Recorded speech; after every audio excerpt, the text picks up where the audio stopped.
Iya, siapa? Halo, Ya, halo. saya Sugi. Saya Mana? ingin bertanya satu, terutama pada materi etika bisnis ya Bu, yang saya kurang memahami. Apakah di Indonesia sendiri etika bisnis ini sudah diterapkan di semua perusahaan gitu?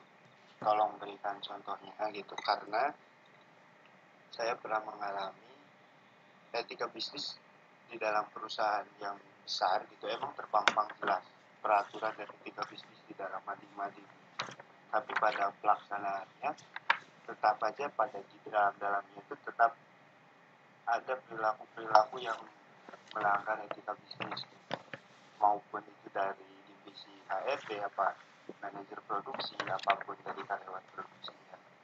Berikan contoh perusahaan-perusahaan yang sudah menerapkan etika bisnis dengan baik, serta contoh perusahaan juga yang sudah menerapkan tanggung jawab sosial terhadap lingkungannya. Saya meminta contohnya gitu. Oke, terima kasih Nana.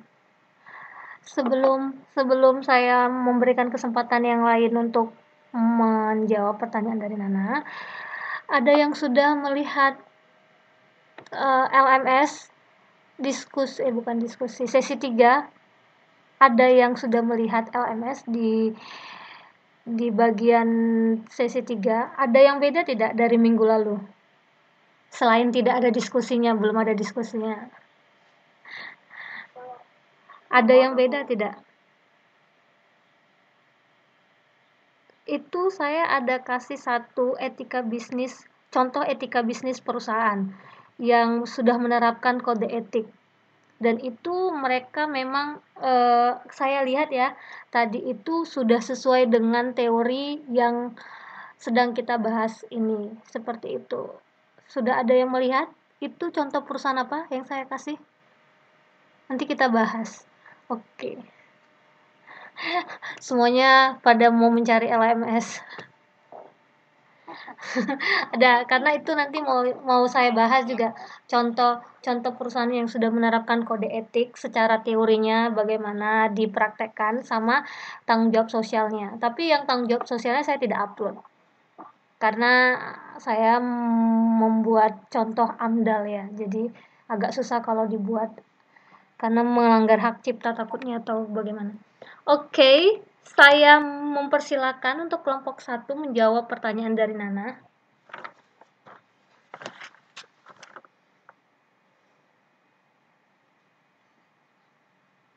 Halo, Oh. saya akan menjawab pertanyaan dari Nana mengenai contoh perusahaan di Indonesia yang sudah menerapkan etika bisnis ya. Ya. Di Indonesia sendiri itu perusahaan yang sudah menciptakan etika bisnis itu banyak menurut saya. Contohnya itu ada berbagai perusahaan ya. Salah satunya itu ada PT Telkom yang saya ketahui dan saya baca sebelum-sebelumnya. Ada PT Pupuk Indonesia juga, gitu kan. Dengan cara melakukannya itu ada berbagai yang tadi dipertanyakan apa tadi mengenai apa ya, penanggulangan secara sosial, jawab sosial lingkungan. Jawab. Kalau itu saya belum belum paham deh Bu. Oke. Itu mungkin Mas Rofli itu yang pembahasan Mas Rofli. Ya, benar ya. Bentar Mas.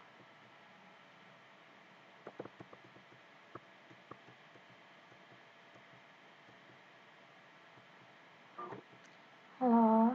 Tadi ada yang bahas. Ya, halo.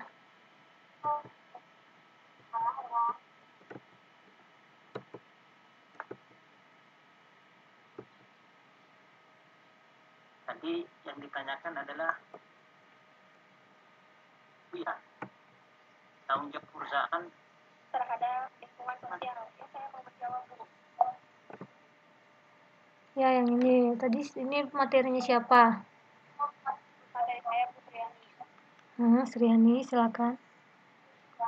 Banyak banyak perusahaan yang ikut berpartisipasi dalam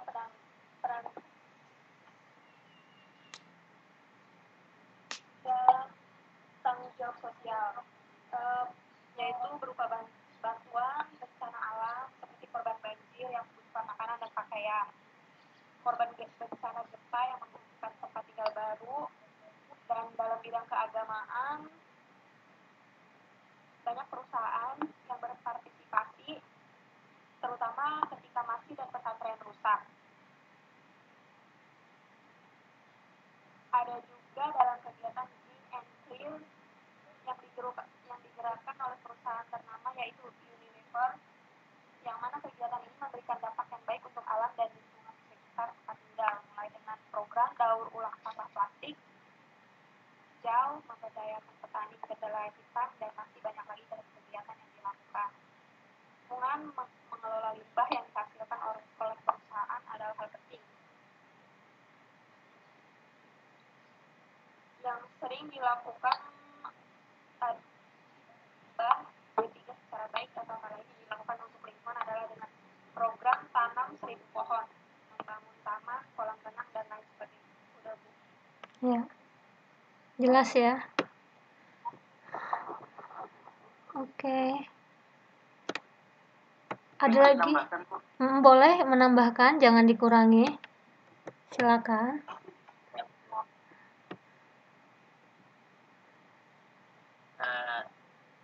Menambahkan tadi aja Bu,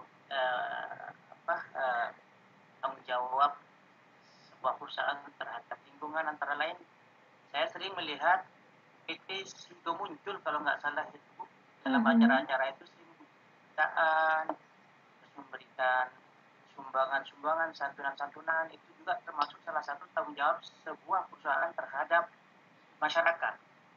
Contoh yang sangat sering kita jumpai di televisi itu, di media-media, bahwa Sido muncul sering memberikan antara lain ada desa wisata biasanya tuh kalau tidak salah pada saat Lebaran biasanya menyediakan sarana transportasi untuk masyarakat di kampung halamannya. Itu salah satu contoh perusahaan yang tanggung jawab dan peduli terhadap masyarakat. Kemudian untuk menghindari perilaku atau tindakan yang tidak etis, yang tidak baik, biasanya dalam perusahaan itu membentuk suatu divisi yang khusus untuk mengawasi tindakan-tindakan atau keputusan-keputusan seluruh manajer atau karyawan di perusahaan tersebut. Ya. Bisa didengar dengan baik, Bu? Dengar Rumli. Ya. Nah, untuk salah satu tujuannya adalah untuk menghindari karyawan atau para manajer yang melakukan tindakan yang sewenang-wenang. Maka biasanya dalam satu perusahaan itu dilakukan merekrut suatu karyawan atau manajer, biasanya ada istilah penandatanganan fakta integritas. Itu salah satu upaya sebuah perusahaan menghindari tindakan atau perilaku seorang manajer atau karyawan agar tidak melakukan hal-hal yang tidak itu untuk menambahkan mbak tadi itu. Mbak siapa? Lupa Bu ya. Sri. Punya saya. Sri. Masa nama teman satu kelompok tidak tahu? Karena ada dua, kalau nggak salah ada Mbak siapa, satu lagi itu Mbak Zakia ya, Mbak Sri ya. Harus kenalan ya sama teman satu kelompoknya. Tak kenal maka tak sayang, tak sayang maka tak. Kurangi 10 nilainya, Bu. Iya, saya kurangi 10. Masa nggak tahu ya teman. Tugas ketua Bu, yang harus memberikan waktu untuk saling kenal. Ini cuma diminta tugas ketuanya ini. Berarti kurangi 10, Bu. Berarti harus ada. 20 Bu ketuanya Bu. Oh, ketuanya dikurangi 20. Berarti tanggung jawab ketua ya ini ya. Tadi kan dikasih tahu dimulai dari pemimpin. Tanggung jawab itu dimulai dari pemimpinnya. Jadi masyarakatnya yang akan mengikuti. Berarti dimulai dari pemimpin, anggota yang mengikuti. Berarti 50 Bu. Habis nilainya. Padahal nilai cuma 60. Wah, Nggak bercanda ya. Biar tidak ngantuk, sudah siang soalnya. Sudah jam makan siang. Di Jeddah masih pagi ya. Di Jeddah masih oke lah. Tidak, masih jam 7:30 pagi Bu. Oh, masih baru mulai puasa ya. Mas Ramli di Iya. Jeddah, Mas. Itu Mas Ramli di mana? di Jeddah Mbak, saya di Jeddah. Oke, di Jeddahnya di Jeddah. mana, Mas? Oh, ya. Jeddahnya di Ruwais. Maaf mungkin jangan di sini, malu sama yang lain, nanti kalau nanya ya. Ya, bisa nanti di chat pribadi. Di chat pribadi. Oke. Terima kasih atas jawabannya. Pertanyaannya nanti saya keep dulu lagi untuk yang nanti mau bertanya lebih lanjut. Saya akan menjelaskan, bukan menjelaskan ya, cuman seperti merangkum ini seperti apa. Seperti yang saya katakan tadi, penjelasan dari kelompok 1 sudah cukup baik untuk sebagai pembuka presentasi kita pada semester ini.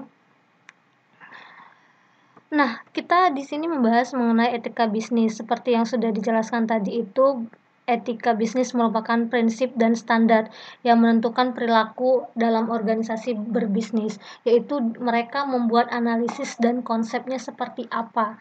Jadi, bentuknya ini yang secara nyata itu yaitu kode etik pada perusahaan-perusahaan. Tadi ditanya oleh Nana, contohnya contoh perusahaan-perusahaan yang sudah memiliki etika bisnis atau kode etik itu biasanya pada umumnya perusahaan-perusahaan yang sudah go public atau yang sudah menjual sahamnya di pasar saham seperti itu. Jadi rata-rata yang sudah TBK itu pasti kode etiknya bisa kita lihat di laporan keuangan perusahaannya. Karena perusahaan yang TBK kita bisa lihat laporan keuangan perusahaan kan. Jadi di situ mereka sudah mencantumkan kode etik perusahaannya. Saya rasa semua perusahaan sudah menerapkan etika bisnis ya, ataupun mungkin peraturan-peraturan yang harus dilakukan oleh karyawan seperti itu. Terus ini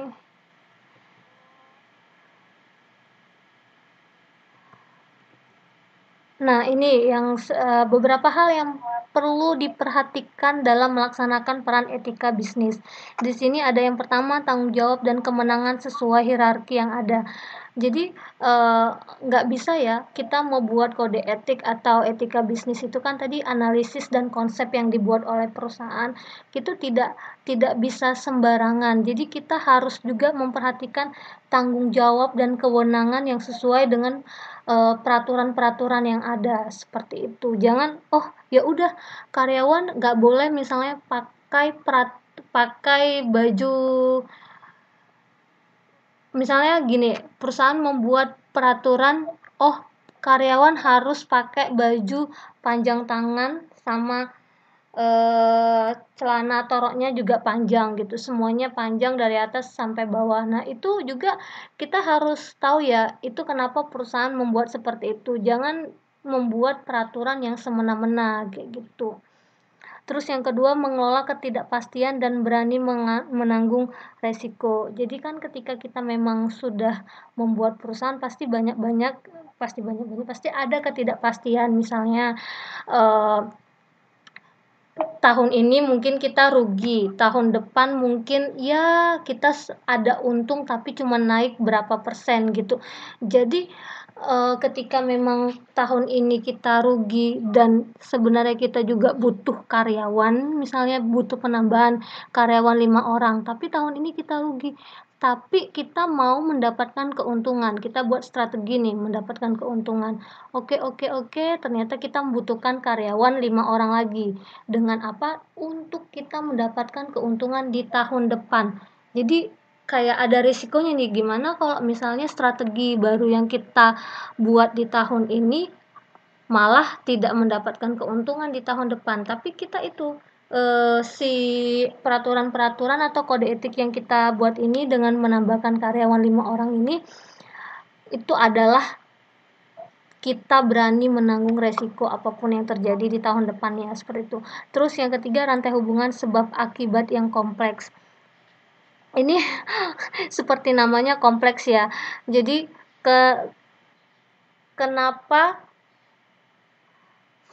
rantai hubungan? Oke, contohnya seperti yang saya katakan tadi, si perusahaan tahun ini rugi, terus dibuatlah sama manajemen, oh kira-kira ini nih sebabnya, oh karena ini sebabnya diakibatkan kita rugi tahun ini gitu. Tapi itu kan sebenarnya kompleks, bagaimana kita bisa membuat hasil keputusan ini sebabnya makanya diakibatkan seperti ini. Jadi kita benar-benar harus menarik ke belakang, karena kerugian tahun ini bisa jadi itu disebabkan oleh keputusan kita 2-3 tahun sebelumnya, seperti itu. Jadi kita bisa menarik ulur, kira-kira ini berhubungan dengan apa, ini berhubungan dengan apa, dan kemana, di mana gitu. Terus yang keempat, nah ini peran kunci aliran informasi dan asimetri informasi.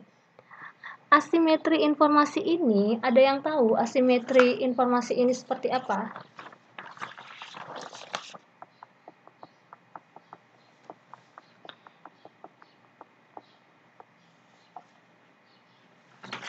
Ada yang tahu. Jadi asimetri informasi ini adalah ketidakseimbangan informasi yang dimiliki oleh manajemen perusahaan dan pemegang saham. Jadi ini biasanya perusahaan menengah ke atas. Biasanya juga pada umumnya perusahaan-perusahaan yang sudah go public, yang sudah TBK, karena mereka menjual sahamnya di pasar saham, seperti itu. Jadi si manajemen perusahaan biasanya seperti sebut saja Sinarmas ini kan sudah perseroan, sudah TBK, Sinarmas TBK. Jadi si manajemen biasanya mempunyai informasi yang detail mengenai produk, mengenai produksi dan lain sebagainya. Sementara si pemegang saham hanya mempunyai informasi mengenai laporan keuangan. Laporan keuangan itu bisa kita lihat kalau dia sudah perusahaan go public. Jadi semua orang bisa melihat laporan keuangan. Sementara kalau manajemen itu dia bisa mendapatkan informasi semuanya tentang perusahaan tersebut. Jadi karena informasi yang didapatkan oleh si pemegang saham dan si manajemen perusahaan ini memang sudah berbeda, jadi itulah yang disebut asimetri informasi. Dan itu kenapa kadang-kadang di perusahaan tradisional ataupun perusahaan kecil itu manajernya sekaligus pemegang saham. Jika pemegang sahamnya juga manajer, jadi dia tidak akan terjadi asimetri informasi, ketidakseimbangan informasi. Karena apa? Karena si manajer ini sekaligus pemegang saham yang bertindak langsung dalam perusahaan tersebut. Ini biasanya banyak terjadi di perusahaan-perusahaan tradisional yang ada di Taiwan, seperti itu. Terus yang kelima, ukuran dan hubungan antar sistem dengan pertimbangan tertentu. Jadi ada perusahaan buat nih sistem dan mau buat kode etik, tapi kita harus mempertimbangkan hal-hal tertentu. Ketika kita mau buat kode etik seperti ini, sesuai nggak dengan sistem yang ada, atau kita mau buat sistem seperti ini sesuai nggak dengan kode etik yang sudah kita buat, seperti itu. Jadi ada hal-hal yang perlu dipertimbangkan. Terus kita akan belajar contohnya. Seperti yang saya katakan, pada umumnya itu kode etik itu sudah dimiliki oleh perusahaan yang sudah go public, atau memang perusahaan biasanya ada kode etiknya. Tapi kalau perusahaan tradisional di tempat saya bekerja itu tidak ada ya yang memang kayak harus kayak kode etik yang benar-benar harus dijalanin seperti itu, tidak ada ya di tempat saya bekerja, belum ada. Jadi kode etik yang ada di perusahaan Go Public itu, kita ambil contoh Sinarmas. Semua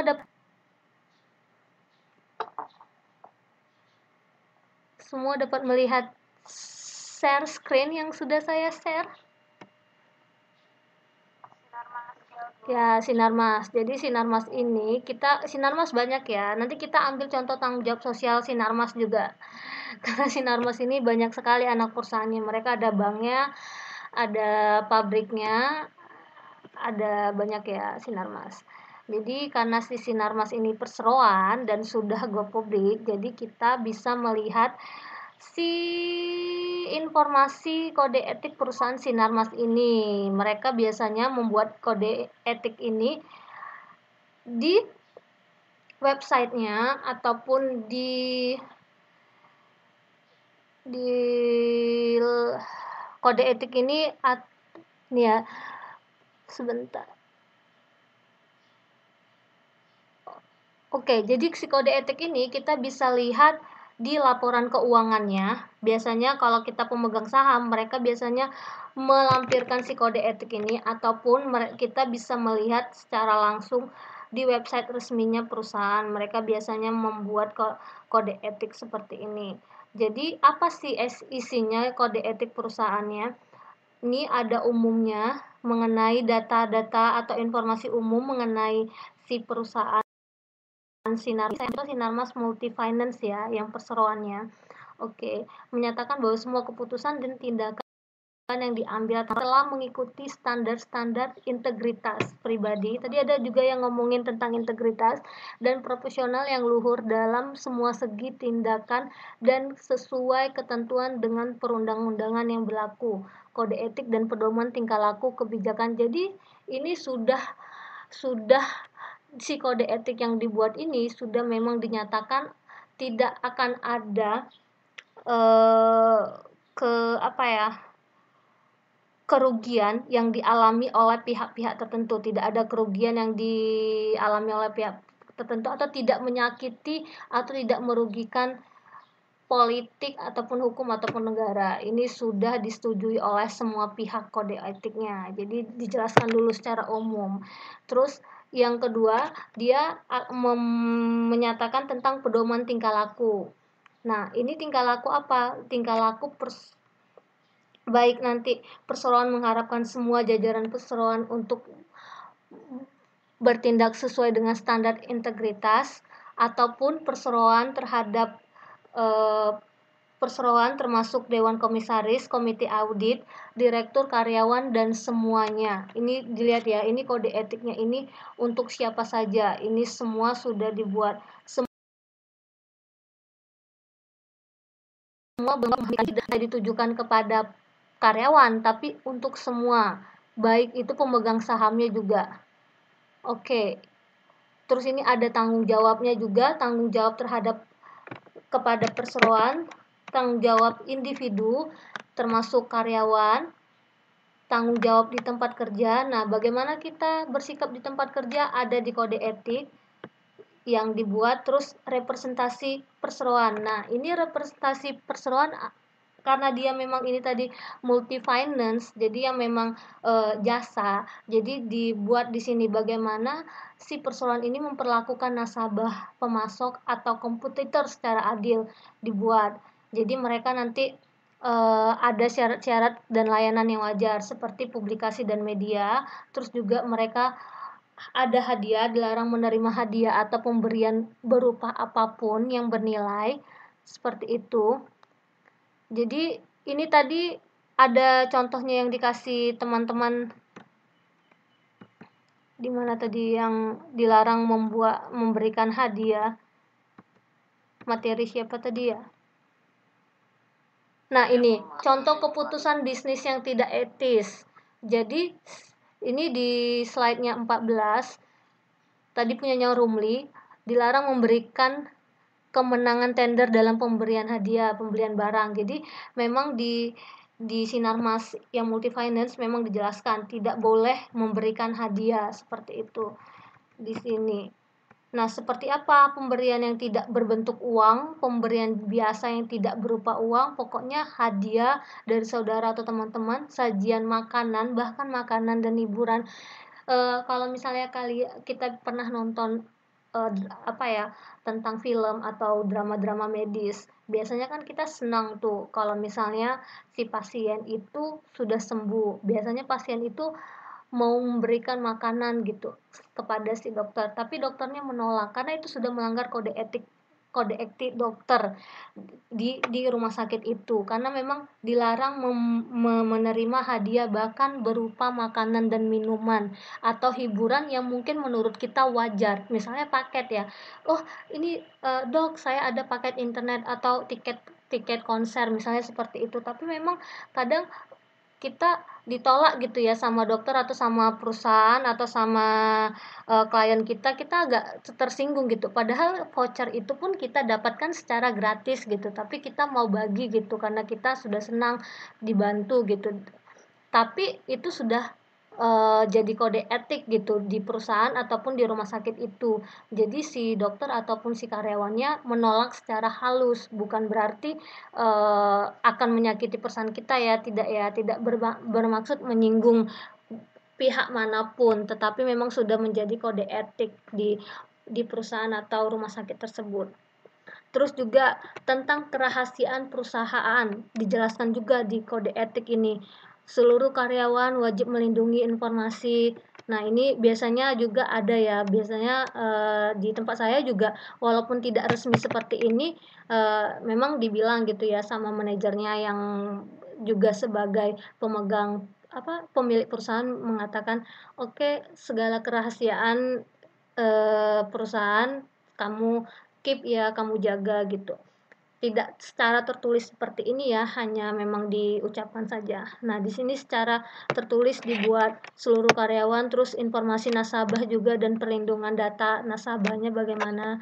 Terus sekat informasi apabila diperlukan, buat dinding informasi untuk memisahkan para karyawan yang terlibat dalam pemberian pinjaman. Jadi misalnya kantornya itu disekat-sekat seperti itu, jadi tidak yang nasabah yang satu ke nasabah yang lain itu tidak mendengar si nasabah yang satu ini minjam duit berapa atau punya duitnya berapa, seperti itu. Makanya kadang di bank-bank itu peminjaman kredit itu disekat-sekat gitu, itu untuk menjaga informasi nasabah, kerahasiaan informasi nasabah seperti itu.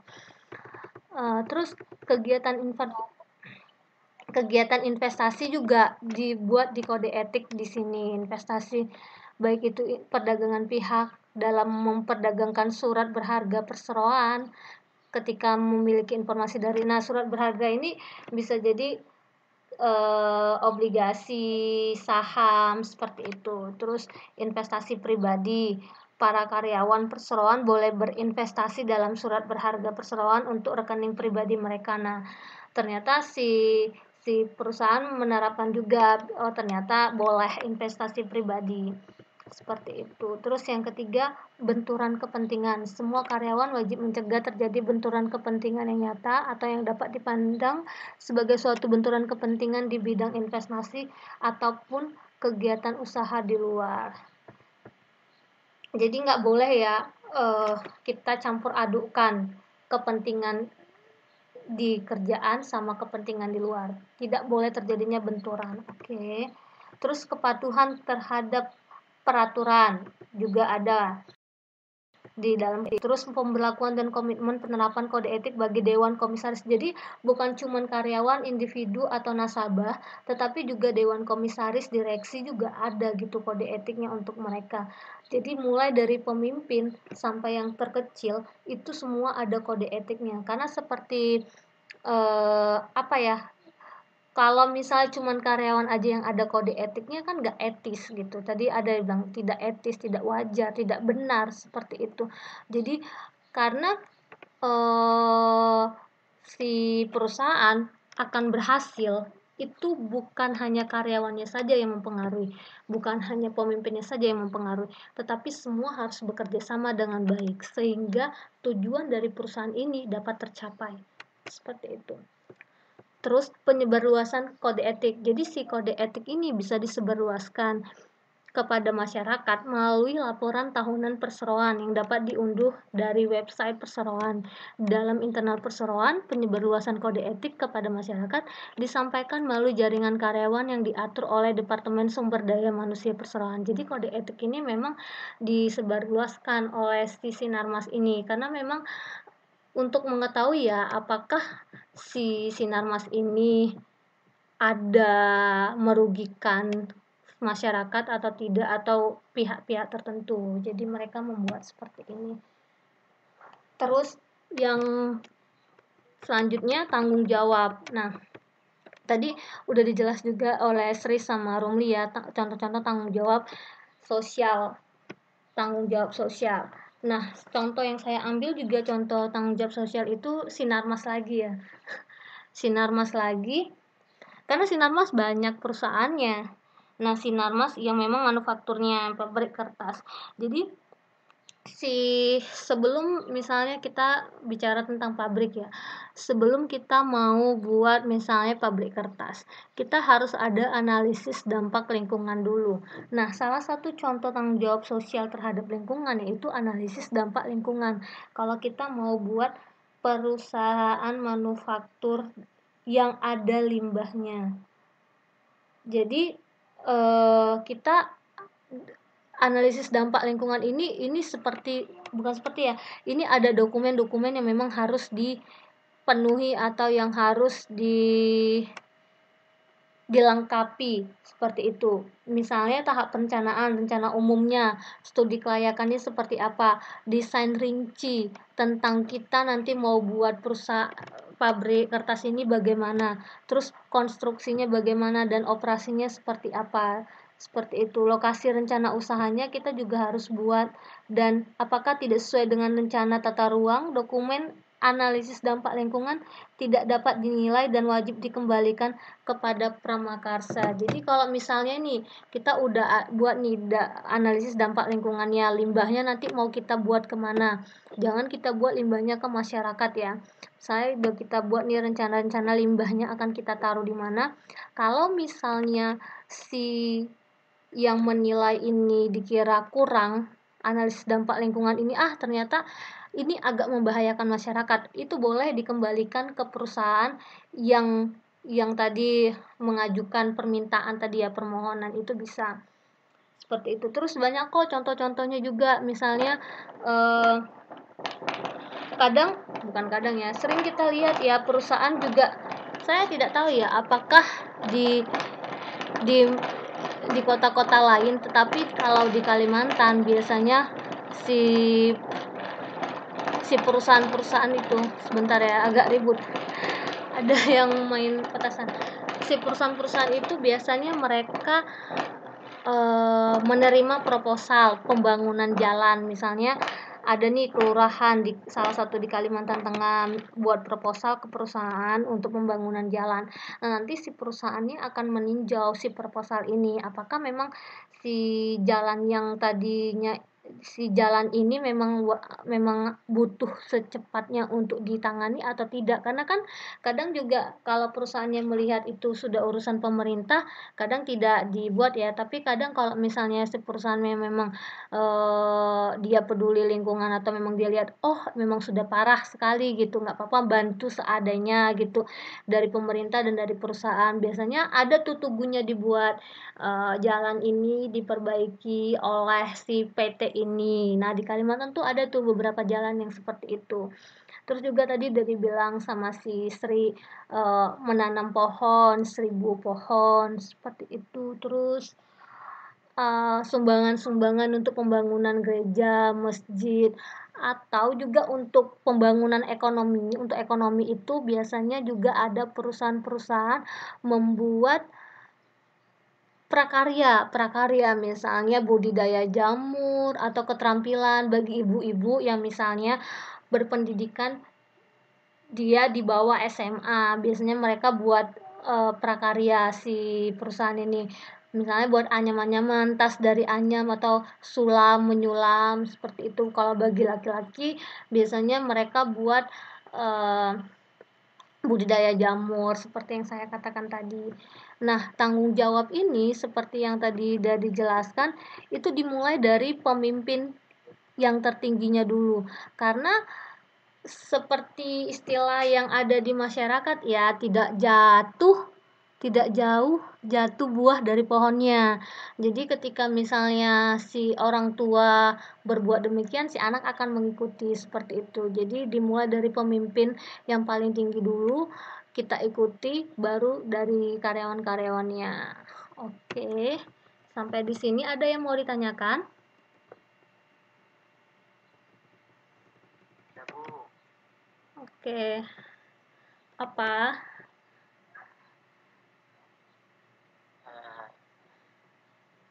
Apa persamaan dan perbedaan kode etik dengan etika, Bu?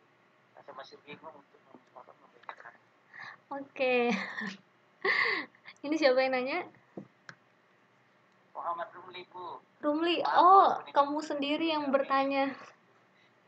Tapi kan makanya saya tanya, Bu, karena sebelum paham. Tadi sepertinya di slide ada dibuat deh. Oke, ada teman kelompoknya yang lain ada yang mau menjawab? Ada loh di slide tadi saya baca.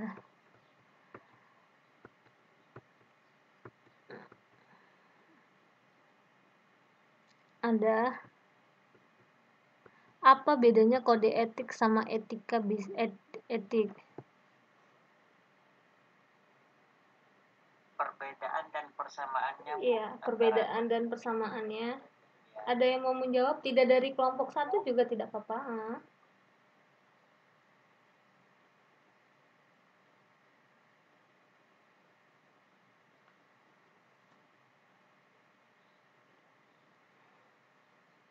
Ternyata pertanyaan perbedaan kode etik sama Persamaan dan perbedaan kode etik dan etika.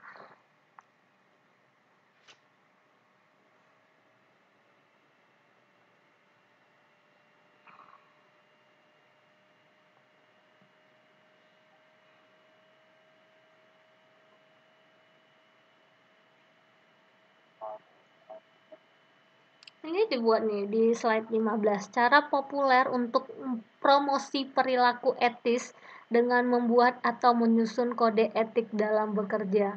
Berarti kode etik itu apanya? spesifikasi Kode etik itu peraturan yang dibuat oleh sebuah perusahaan tapi tidak ada sanksi hukum. Ya. Oke. Kalau etika itu dia bersifat tertulis, ya, Bu. Oke, jadi Kode etik merupakan sebuah peraturan yang tertulis, mengikat dan memiliki sanksi. Sedangkan etika bisnis tidak memiliki sanksi. oke. Persamaan antara kode etik dan etika bisnis adalah pada tujuannya di mana keduanya berusaha agar seluruh masyarakat bertanggung jawab akan apa saja yang dilakukannya. Oke. Ada lagi yang mau menambahkan? Yang lain?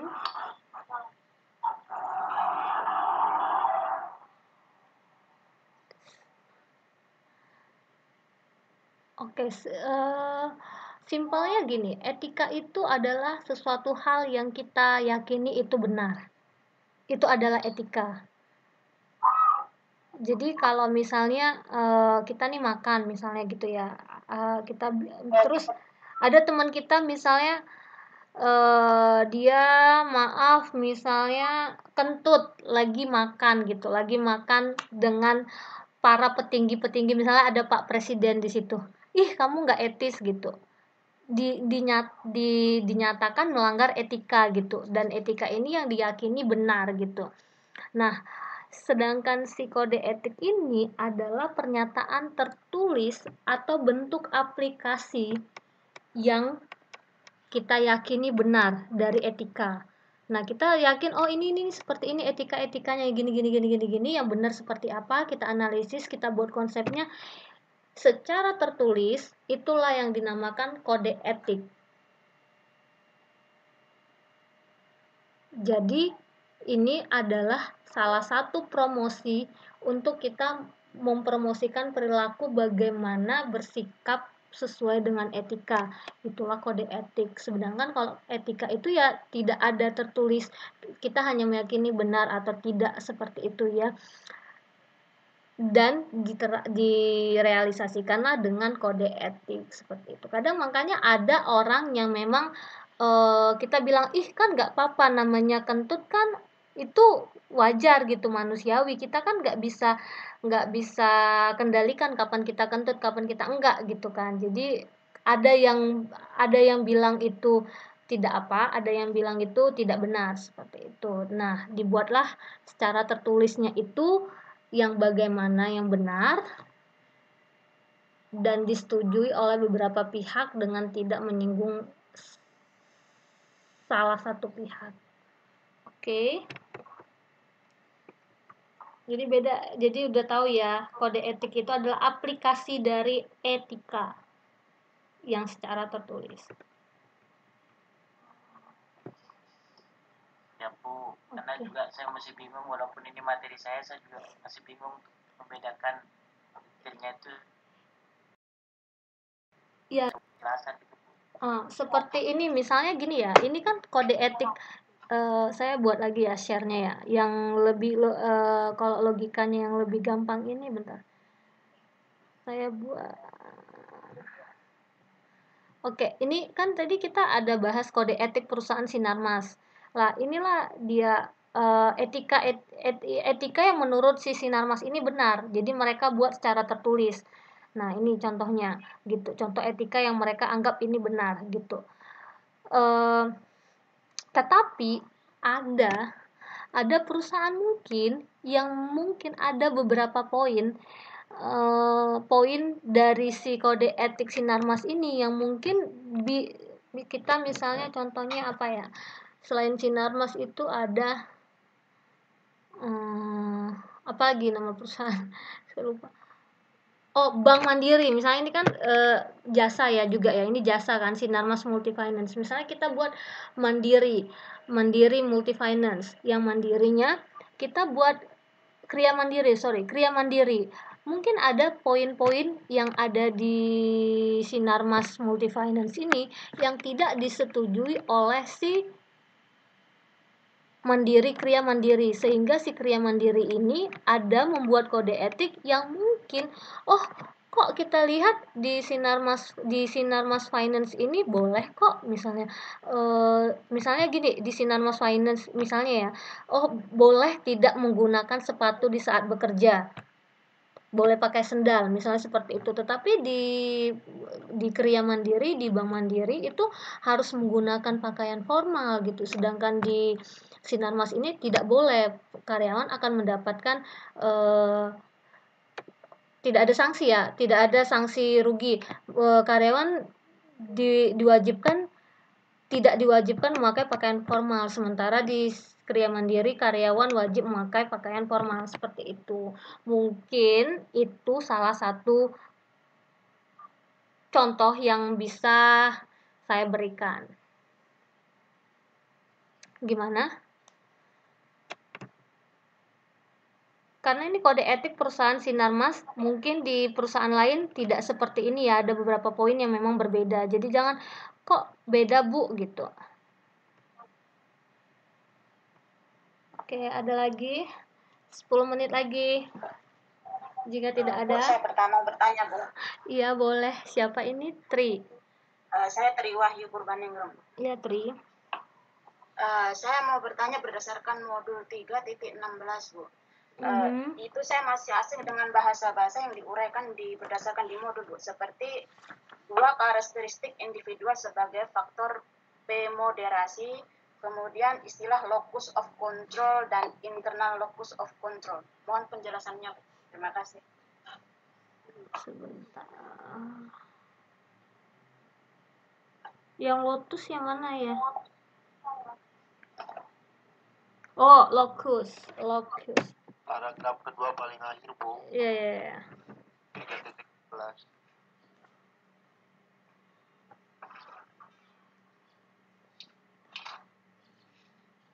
Oke. Sebentar. Sebelum saya menjawab, ada yang mau bertanya lagi? Mungkin modulnya lebih baik ditampilkan lagi kali Bu ya. Bagian mana yang ditanya gitu. Sebentar ya, saya buat dulu modulnya.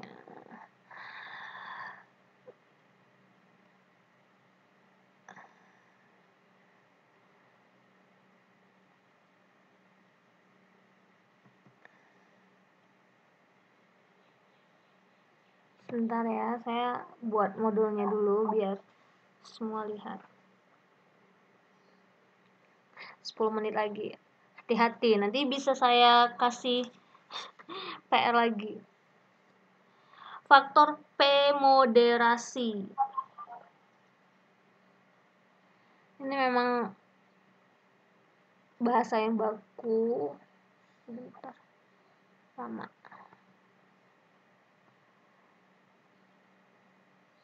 Oke, selagi menunggu, di LMS saya sudah membuat tugas 1. Sudah ada yang melihat tugas 1. Selagi menunggu, saya lagi ini loading bukunya. Ada yang lihat sudah tugas 1 itu dikumpul paling lama minggu depan malam. Minggu depan malam itu tanggal berapa? 2 Mei. 2 Mei malam. Dikumpul, diupload melalui LMS. Jika tidak bisa diupload melalui LMS, screenshot buktinya kalau tidak bisa diupload, lalu kirim ke email saya tugas kalian, ataupun melalui WA, seperti itu.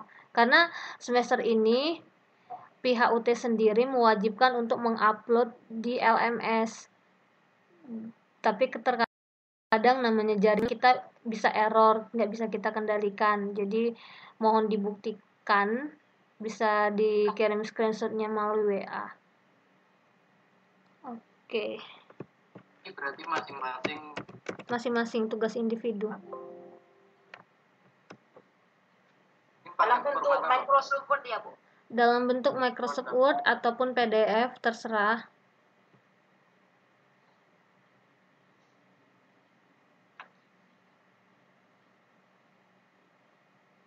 Tapi jangan PowerPoint ya.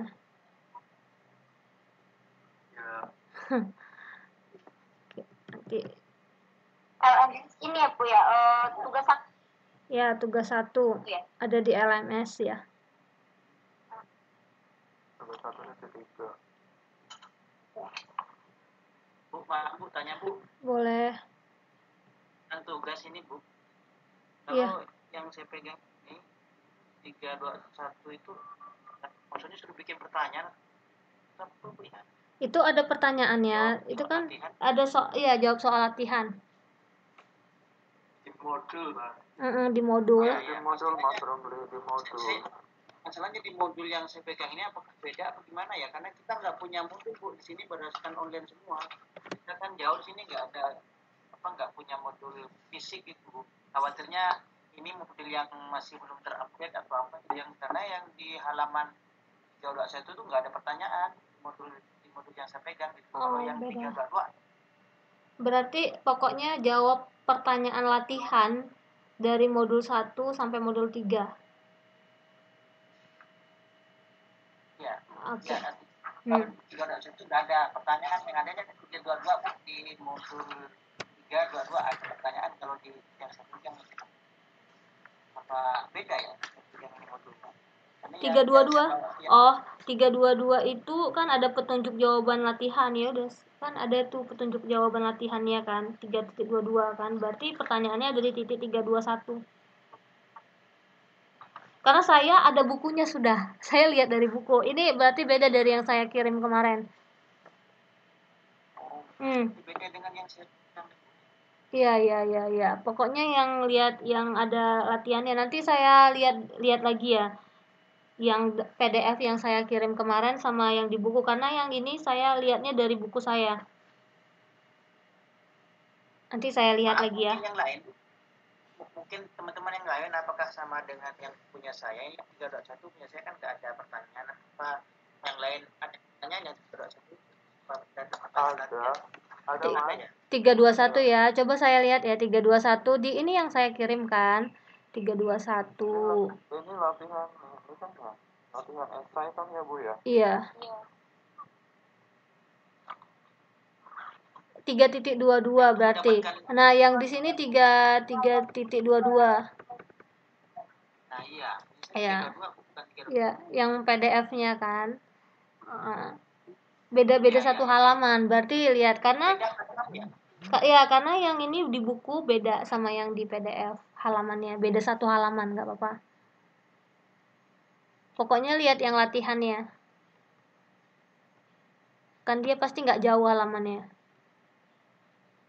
Oke. Pertanyaannya juga sama Bu dengan yang di buku. Iya. Oke, 3.16. Tadi siapa yang bertanya? Sorry, lupa. Saya Bu Triwahyu Purbaningrum. Triwahyu itu bertanya. Jadi ini karena udah jam 1:11 di sini, 4 menit lagi. Saya akan menjawab minggu depan. Nah, tapi kalian siapa yang bisa mau mencoba menjawab, silakan menjawab. Nanti ada poin yang saya kasih gitu. Oke, karena nggak mungkin jawab sekarang, habis waktu. Oke, jadi pertanyaannya apa itu internal locus of control sama faktor P-moderasi? Silakan dijelaskan dan berikan contohnya, ya kan? Seperti itu Triwahyu? Ya Bu, betul. Oke, jadi minggu depan siapa yang mau menjawab akan saya kasih poin. Oke, saya review dulu sebentar mengenai presentasi kelompok 1. Sekali lagi saya mengucapkan terima kasih untuk kelompok 1, sangat baik sekali. Karena ini seperti yang saya katakan tadi, kelompok 1 adalah permulaan presentasi untuk semester ini. Jadi saya tidak terlalu kritis untuk menilai karena kelompok pertama saya ada maklumi di beberapa bagian. Nah, untuk pembelajaran di kelompok 2 nanti atau kelompok-kelompok berikutnya tidak masalah jika bentar saya share dulu ya.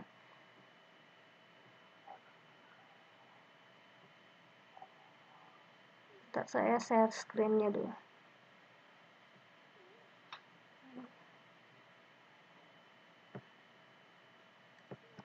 Oke, kelihatan ya?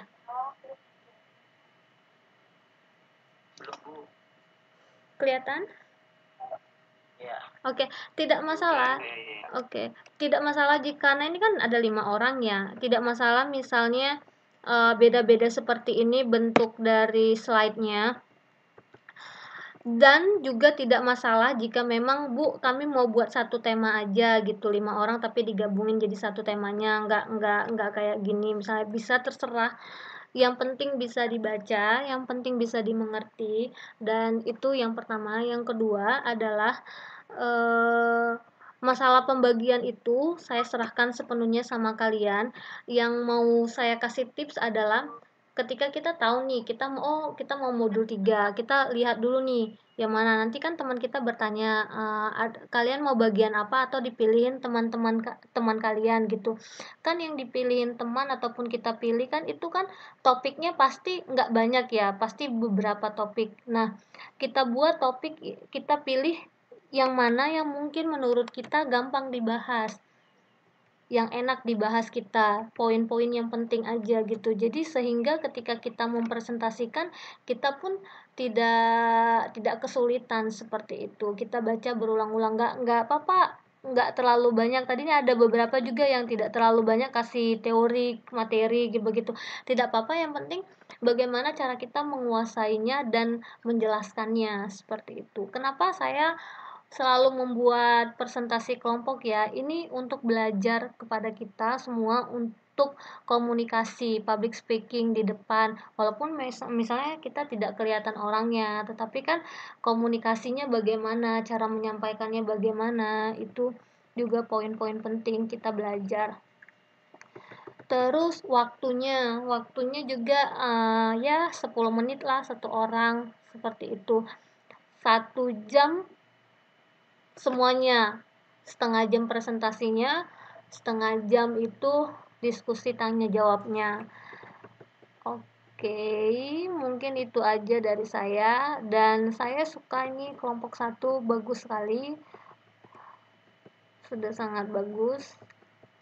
Sampai di sini dulu, dan jangan lupa untuk mengerjakan tugas satunya, dan semester ini dan minggu ini tidak ada diskusi dari saya karena tadi kita sudah membahas mengenai kode etik perusahaan, itu juga sudah aplikatif, jadi menurut saya tidak perlu lagi untuk diskusi di forum. Nanti saya akan buat diskusi 4. Oke.